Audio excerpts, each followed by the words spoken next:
Reka nongere ngusuhuze, nongere nkwifurize kugira ibihe byiza, nongere nkwifurize kugira imibereho myiza n'ubuzima buzira umuze, wowe nshuti ya tubeho neza. Uyu munsi rero tugiye kwiga guteka, no guteka ibintu byoroheje, bya bintu ushobora kwibonera iwawe, utuntu rwose nkubwire ngo iki simple kandi tudahenze kandi wikorera. Nge ntago ndi umunyamwuga mu guteka, niyo mpamvu nkubwire yuko ibi ngiye gukora nawe wabishobora.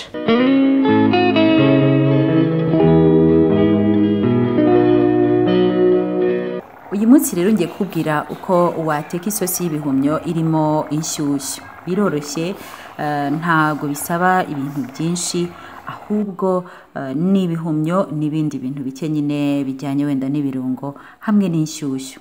Ibihumyo ubundi ni igihingwa ngenda gikunda cyane, kandi nawe nushaka ugikunde kuko kigira intungamubiri nyinshi. Abahanga bavuga yuko ngo ibihumyo byasimbura inyama kuko bikungahaye kuri proteine, kandi ibyo bikaba binafite akarusho ko kutagira izindi ngaruka mu mubiri, wenda nka kwa kundi ushobora kubirya cyane buri munsi ntacyo bishobora kugutwara nubwo wabirya mu gitondo na saa sita na nimugoroba. Biraryoha kandi hari uburyo bwinshi cyane bwo kubitekamo. Nge rero uburyo ngiye kukubwira ntabwo ari ubw'abanyamwuga mu guteka, ahubwo nibyo natetse mbona birakunze kandi biranaryoshye, maze mbona nawe kuba nabigusangiza. Ubundi iyo ngiye kubasangiza uturesete ndabanza nkadukora, nyine iyo ngiye kubabwira uko bateka ikintu runaka.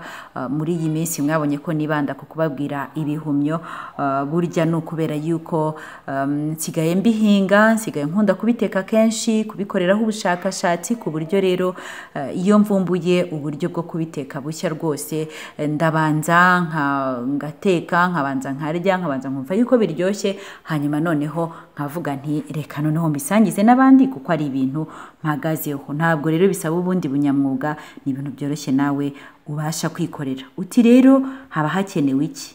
Icya mbere ni ibihumyo, icya kabiri ni ibirungo. Washyiramo ibyo wifuza byose.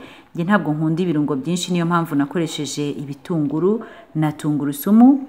Poivro nayo ni nkaho nayikoresheje kuko nashyizemo paprika, ariko ubundi uramutse ufite poivro isanzwe nibwo byaba ari byiza kurushaho. Ubonye noneho zasindi z'amabara yose, icyatsi, umuhondo n'umutuku, byaba ari akarusho rwose. Ikindi rero nashyizemo ni epinari. Epinari nazo ni imboga zikungahaye cyane ku ntungamubiri zikenewe, kandi zinatuma birushaho gusa neza. Ubona rwose amabara y'ibihumyo kubera ko yo bisa naho byerurutse, hanyuma epinari nazo zisa n'icyatsi, uhita ubona ko bizanyemo andi mabara. Kandi burya abahanga mu biribwa batugira inama yuko twakunda guteka cyane cyane ibijyanye n'imboga bifite amabara atandukanye. Uko amabara yabyo agenda atandukana, niko iyo bivanze biba byuzuzanya mu ntungamubiri. Ikindi rero nakoresheje n'inyanya, urumva nazo zishyiramo irindi bara, hanyuma nkoresha nyine amata y'inshyushyu. Dore rero uko nabigenje, nawe kugira ngo ubigerageze. Nabanje gushyira mu isafuriya utuvuta duke cyane. Nkunda gukoresha amavuta yo mu bwoko bwa olive kuko burya ni meza cyane. Ni amavuta ushobora no kurya ari mabisi ntakugireho ingaruka. Hanyuma ni utuvuta duke nakoresheje, mpita nshyiramo ibitunguru ndetse na tungurusumu. Nyuma yaho narihumurije, numva yuko bihumuye. Ntabwo ari ngombwa kureba ngo urebe yuko byahinduye ibara cyane, ahubwo umwuka wabyo uhita uwumva ukamenya yuko rwose bihiye bimeze neza. Nahise rero nshyiramo ibihumyo ndetse na epinari, hanyuma ndapfundikira, ariko ubwo mba nteze ku kariro gake cyane. Nyuma y'iminota nk'itanu narahindaguye kugira ngo nyine bitaza kuba byashirira. Hanyuma mpitanyanyigizamo paprika. Paprika nayo kuko ari ubwoko bw'ibirungo bihita bituma bufata kuri za mboga nari nashyizemo epinari n'ibihumyo. Nuko ndongera ncaniraho indi minota nk'itanu, mbona noneho gushyiramo inyanya nyine nakase neza, ndazinombanomba ku buryo ziba nk'isosi. Ubishoboye byiza no gukoresha blender cyangwa se passoire cyangwa se ikindi gikoresho cyagufasha kubinombanomba ku buryo inyanya uzishyiramo zinombanombye neza nk'isosi, nibwo uba wizeye yuko ziri bushye neza vuba. Nge ntabwo nakunze gukoresha sauce tomate, ariko uramutse ushatse gushyiramo na sauce tomate nyuma yo gushyiramo inyanya nayo wayishyiramo nta kibazo. iyo rero ufite poivro zisanzwe n'ibindi birungo byo ubishyiramo mbere kugira ngo bibanze bikore neza nyine bize gukwirakwiza impumuro yabyo mu bihumyo neza. Ubundi birungo nibyo ubanza bikabanza byose bigashya ibihumyo, iyo bishyizemo nyuma yaho nibwo impumuro ya buri kintu ibasha kumvikana, ariko iyo ubanjemo ibihumyo bihita biganza ibindi bintu byose ku buryo n'ibirungo washyiramo umwuka nta gupfa guhinduka. Nuko hanyuma rero naravangavanze ndangije ndapfundikira, birongera bibiraho iminota nk'itanu, bimaze kuba isosi nziza nyine itukura kandi ibifashe cyane. Muri cya gihe wakabaye wasukamo amazi kugira ngo ibisosi irekuyeho gato, nibwo nasutsemo inshyushyu nanone itari nyinshi bitewe nuko ushaka ko isosi yawe yabirekuye.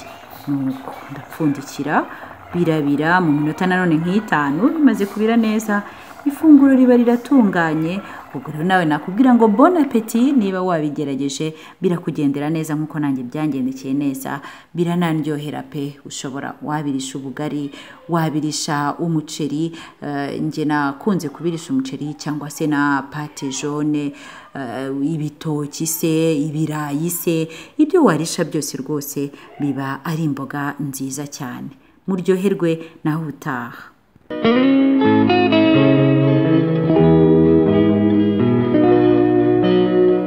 Urabona se bigoye?